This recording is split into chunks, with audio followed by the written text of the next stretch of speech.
నోరూరించే veg pulao నా స్టైల్లో tasty and healthy కూడా. ముందైతే మనం వెజీస్ అన్నీ కట్ చేసి పెట్టేసుకుందాం. Onions, carrot, potato, beans, tomatoes, ఇంకా పచ్చి బఠానీ అండ్ కొత్తిమీర ఉంటే బాగుండేది, కానీ మిస్ అయిపోయిందన్నమాట. ముందైతే మనం సీజనింగ్ చేసుకున్న మట్టి పాత్రలో ఆయిల్ అండ్ కొంచెం మన షాజీరా, లవంగాలు అండ్ బిర్యానీ ఆకు అవి ఉంటే బాగుండేది, కానీ లేదు, నేను ఇక్కడ వేసుకోవట్లేదు. అండ్ మనం కట్ చేసుకున్న వెజీస్ అన్నీ ఒకదాని తర్వాత ఒకటి మంచిగా వేసేసుకోవాలండి. వేసుకున్న తర్వాతకి మనం వాటిని మూత పెట్టి బాగా మగ్గలియాలన్నమాట. నేను ఇక్కడ మూత పెట్టేది మర్చిపోయి తీసేసాను.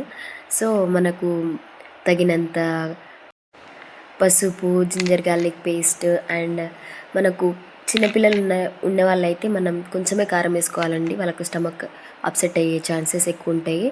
సో మనం వేసేసుకున్న తర్వాతకి కొంచెం ఆయిల్ పైకి రావాలి, దాని తర్వాతకి మనం కారం వేసుకోవాలన్నమాట. మసాలా, పులావ్ మసాలా అని దొరుకుతుంది, అది సపరేట్గా వేసుకోవాలి. ఇంకా వాటర్ పోసి దాన్ని బాగా మరగనియాలన్నమాట.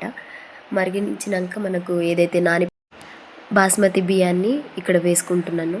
మనం వేసుకున్నాక ఏం లేదండి, మూత పెట్టి 10 నిమిషాలు పెడితే రెడీ అయిపోతుంది.